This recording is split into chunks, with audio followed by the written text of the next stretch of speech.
G'day everybody, my name is Elliot Waters and you're listening to the Dysregulated podcast. As always, thank you for tuning in. Today's episode is going to be a beauty, I can feel it. It is the fourth installment of the very popular My Journal series. All right, this is going to be good.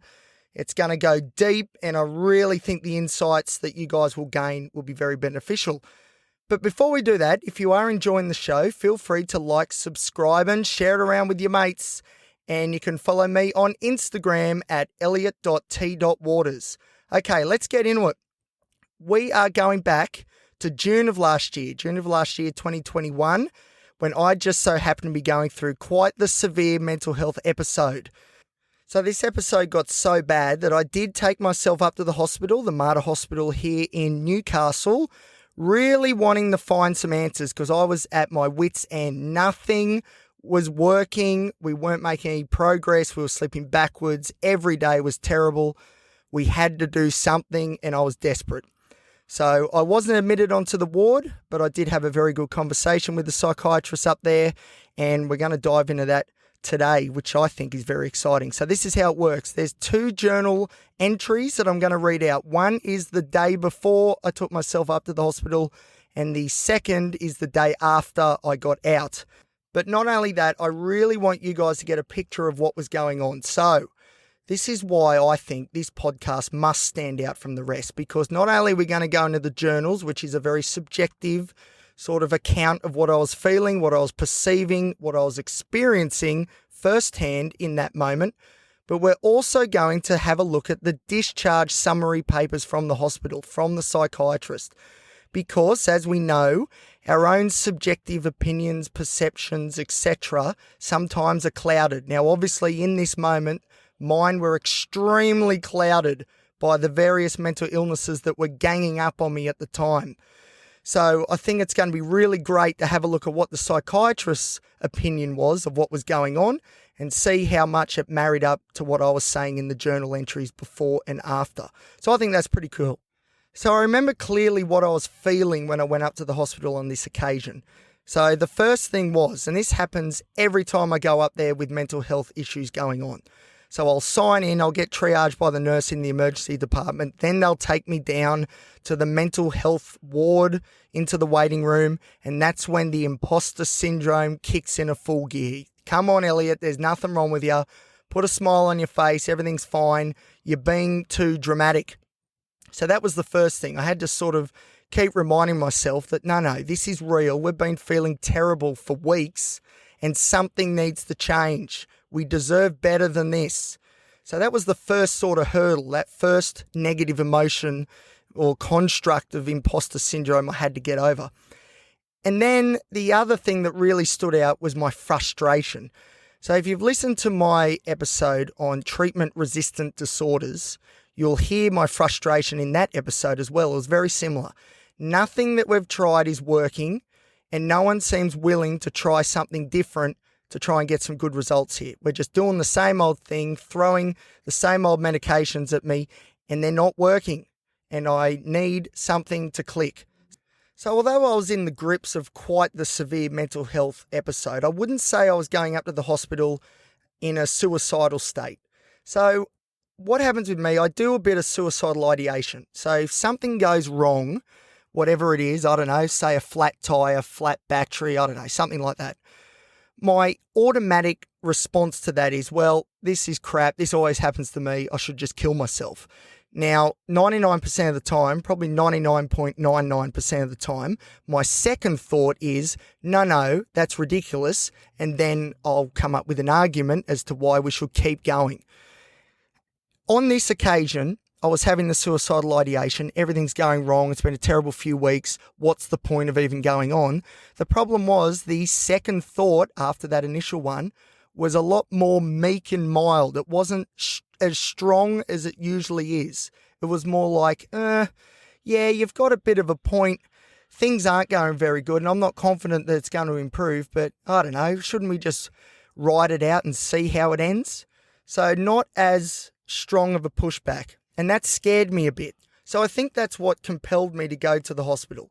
Although I guess the obvious reason was that I was frustrated. I wanted them to say, no, there's more steps that we can take to try and improve your predicament. Really underlying all of that was my worry that my pushback against suicidal ideation was not as strong as it usually is. And that, as I said, was a bit scary. So anyway, that's the context in which I went to the hospital. So let's have a look at the first journal entry. It goes something like this. This is on the 21st of the 6th. It feels like the old walls are closing in and I'm fast running out of options to push back. Or maybe I've got nothing left to give. How long has this been going on for? 15 years?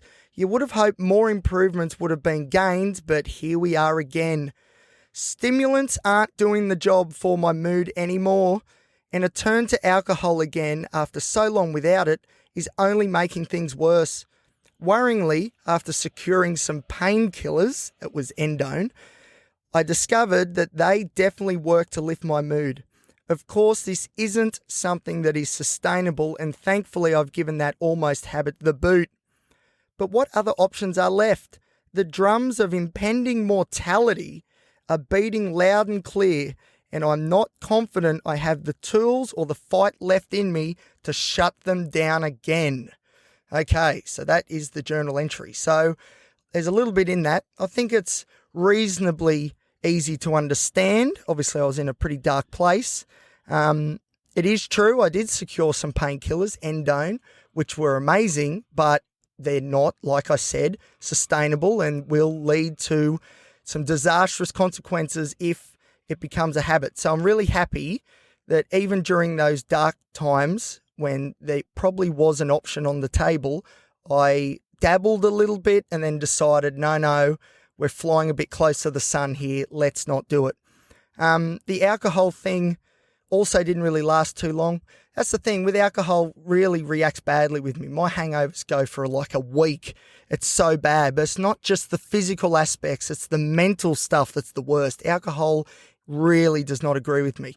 So thankfully, that didn't really stick around too long as an option either. So as for the stimulants, my stimulant medication, dexamphetamine, which I was using, as I said, it wasn't providing the euphoria that it used to do. So if you ask anyone with ADHD that's on, whether it's Ritalin, methylphenidate, or the amphetamine medication, they would probably say the same thing as what I'm about to say right now, which is when you first get prescribed, the euphoria is amazing. I hate to say it, but it's true. Brilliant. And part of that, though, isn't because of the drug. It's actually because for the first time, for a lot of people, we can actually focus and get stuff done. That is euphoria inducing. But the thing is, over time, I guess tolerances build and then the euphoria from amphetamine is gone and you can't really get that back again, which is a good thing. Obviously, we need to get euphoria in other healthier ways. But that was the problem at this time. The euphoria was gone and I didn't know how to get it back. Although, yes, the endone seemed to do the trick, I knew that that was a very dark road to go down. And as I said, I'm so glad that I did pull the brakes up on that one. Jeez, that could have been so much worse. Okay, so we're at the hospital. I'm blowing up because they can't help me. So this is the problem with the hospitals. And the problem is this, is that if you have a private psychiatrist or private psychologist or both, which luckily enough I do, which cost me a fortune. Anyway, the hospitals are very hesitant to make any changes. And it makes sense because your psychiatrist that you see hopefully regularly, he or she knows you a lot better than what just a doctor at the hospital who's seeing you for the first time does. You know, that your private psychiatrist should know how you react to medications, what you've been on before, what works, what doesn't, etc. So I was going up there knowing that they probably wouldn't make any big changes, but I was going there hoping that I could come up with some sort of argument and get something going. Now, in the end, there were no major changes to medication. So I didn't quite get that ticked off the list, but I thought that might happen. But what did happen was a very, very good conversation with the doctor, Dr. Buckmaster. She was brilliant, probably the best mental health professional I've ever come across. And I am saying that without her actually changing my medication. So, it does go to show that, saying some of the right things can really leave an impact on people. And you don't have to be a psychiatrist or a psychologist to do that, obviously. But in this case, it's very true that is exactly what happened.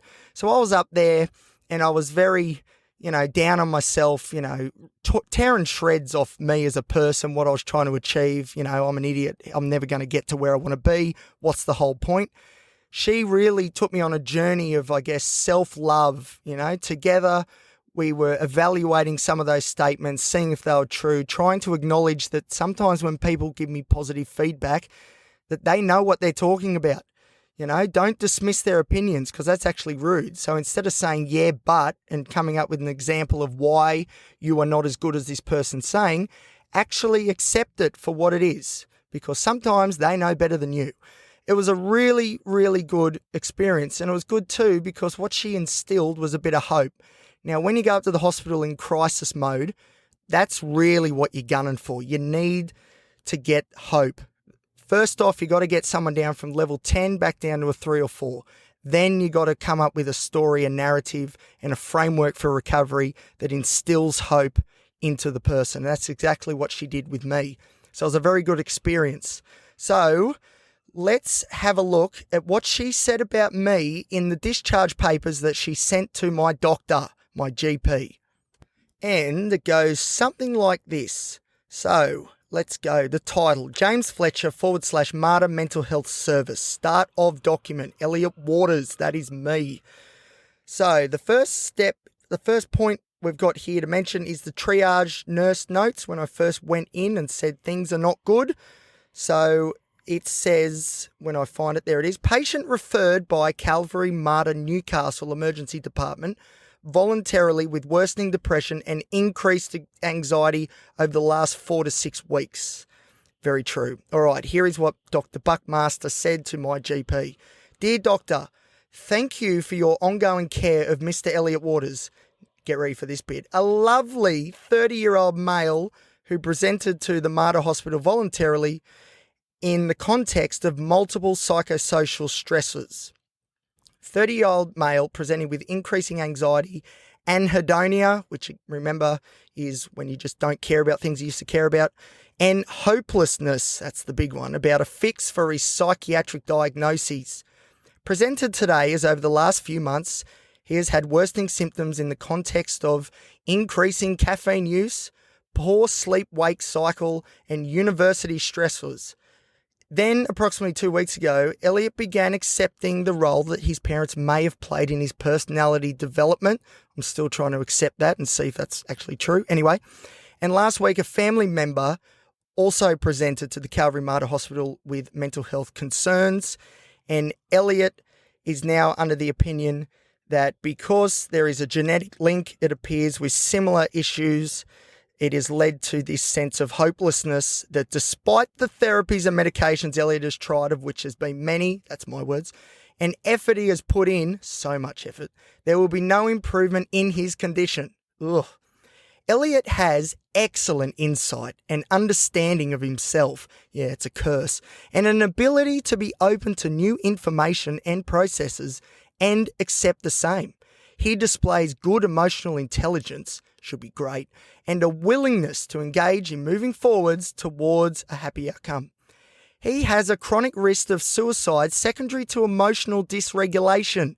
See, that's why I called the podcast Dysregulated Podcast. Secondary to emotional dysregulation and impulsivity. However, this is unlikely to be mediated by inpatient admission. So that's why I didn't go onto the ward. And I note strong protective factors of help-seeking behaviour, a strong desire to understand himself, and a desire to assist others in working through similar conditions. Very true. Okay, here's a very brief bit about my background that she wrote. Long history of emotional instability, poor problem solving and decision making. So that's very much ADHD right there.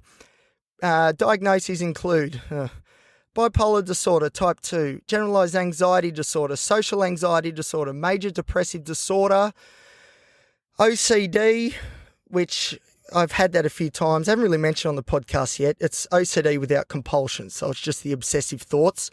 ADHD and borderline personality disorder.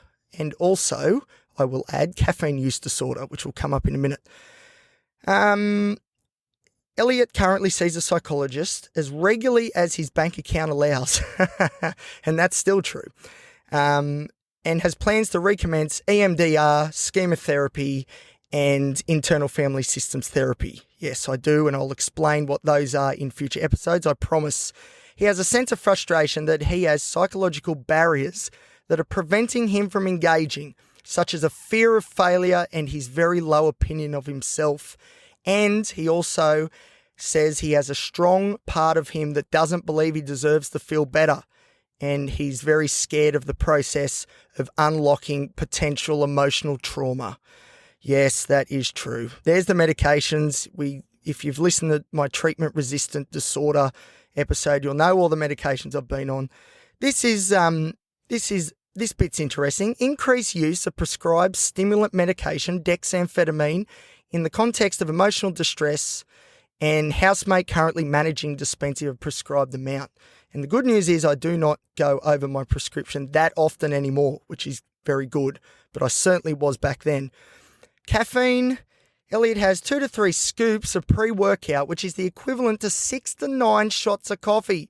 He also has 3 shots of coffee throughout the day and at least 2 to 3 energy drinks as well. And that is true. And I don't even do it to stay awake. It is to boost my mood from the depths, to try and get a bit of a rush, and it's also to fix my lack of focus. Thank you, ADHD. Very common for people with ADHD in particular to abuse nicotine and caffeine. Very much so. Okay, so her practical solutions included caffeine to be reduced to 1 to 2 pre-workout scoops, 1 shot of coffee, and 1 energy drink. She also says to take my quetiapine earlier at 8 p.m, so I'm not so tired the next day. I need to exercise at least 3 times a week. It's amazing I'm being told to exercise when I used to run marathons. Jeez. And I need to improve my sleep hygiene.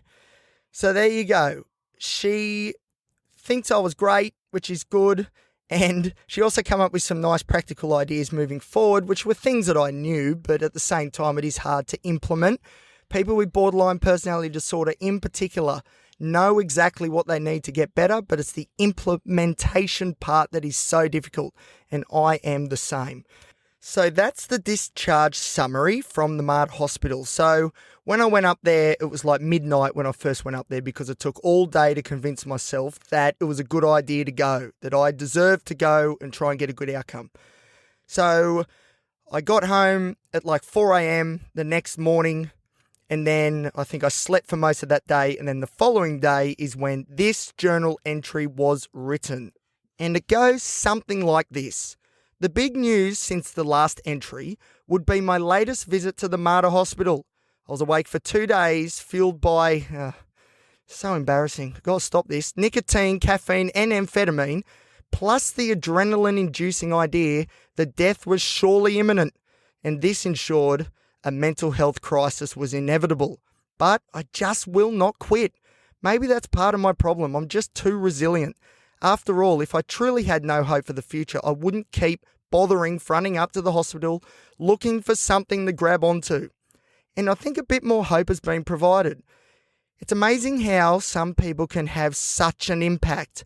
The psychiatrist that I saw was nothing short of outstanding. Although she didn't offer any new medications, therapies or other interventions, just the fact that she was truly engaged in my story and was totally committed to my short and long-term well-being, at least in the capacity she was able, has done the world of good. This is one hell of a long drawn-out battle I'm engaged with, but she made me believe that incrementally great change can and will occur. And she also made the point that I deserve better days and that they will come. An amazing mental health professional. More was gained in this 1 hour consult than so many put together before. I don't want to say that this is the moment that changed it all, but it's definitely a new foothold to lean on if needed. And that's very true. It wasn't quite the moment that changed it all, but I'll tell you what, it is a foothold that is still there today. So that is great news. Okay, that, ladies and gentlemen, is my Journal 4. Can't wait to see what the 5th journal is going to bring. It just gets better and better. If you've got any questions about any of the story or you'd like me to cover something on the podcast, feel free to send me a message on Instagram at elliot.t.waters. Remember, if you're enjoying the show, please share it around with your friends, your family, anyone, your work colleagues. Just tell them all about it. That would be great. And thank you for listening, and I look forward to seeing you here next time on the Dysregulated podcast.